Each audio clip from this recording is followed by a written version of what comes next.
part, moi je suis programmeur de l'équipe. Donc mon idée en fait c'est je développe des bouts de code sur mon temps libre, donc je prépare avec l'aide par exemple de Cyrus, etc. Et puis après on se fait des sessions d'entraînement avec Adrien, où là je viens tester mon code et puis on fait des grosses sessions d'entraînement comme ici, où là on teste vraiment sur des sujets, sur la longueur, tout ça.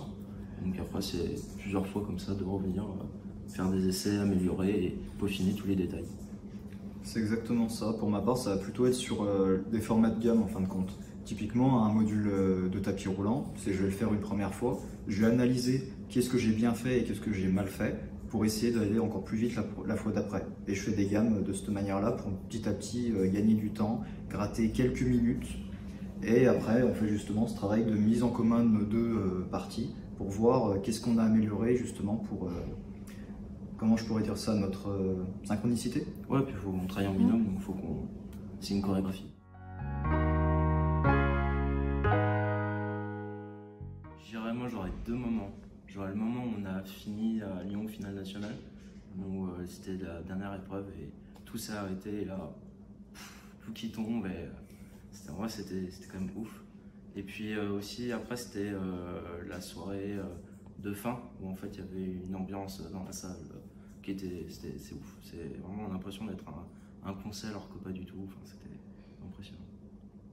Je rejoins, oui, c'est vrai que la soirée de remise des médailles était extrêmement intense. On attendait les résultats, on ne savait pas ce qui allait se passer. Est-ce qu'on était au podium? Pas du tout. Est-ce que on ne savait pas? C'était vraiment l'attente.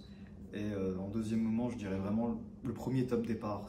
On est tous dans l'allée et on attend le premier top pour partir à fond pour arriver à aller le plus vite possible.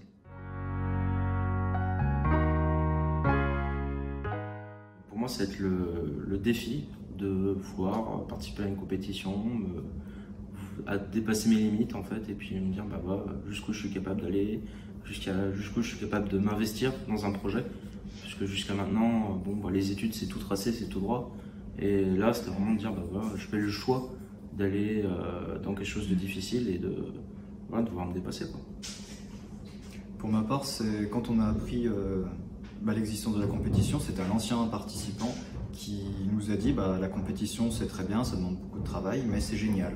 Et par pure curiosité, je me suis dit pourquoi pas tenter l'aventure. Un peu pareil, ouais.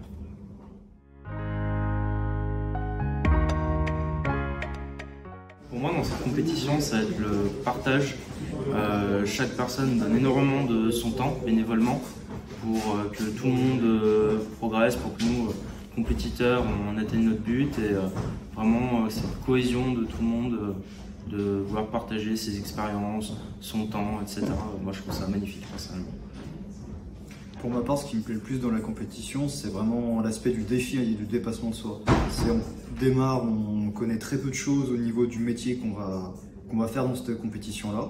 Et petit à petit, en fonction des paliers qu'on passe, que ce soit les régionales, les nationales, pour aller encore de plus en plus loin, on essaye de toujours apprendre plus et se dépasser. Et je rejoins justement ce que mon collègue disait, c'est tout ce que nous apportent les experts et l'équipe métier autour.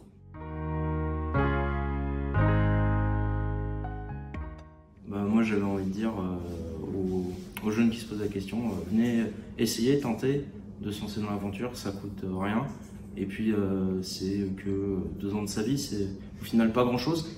Et puis après on peut pas le refaire. Donc c'est à tenter, c'est quelque chose de ouf. Et puis on est dans une grande famille et après c'est vraiment impressionnant. Qui sait, ça pourrait vous plaire. Voilà.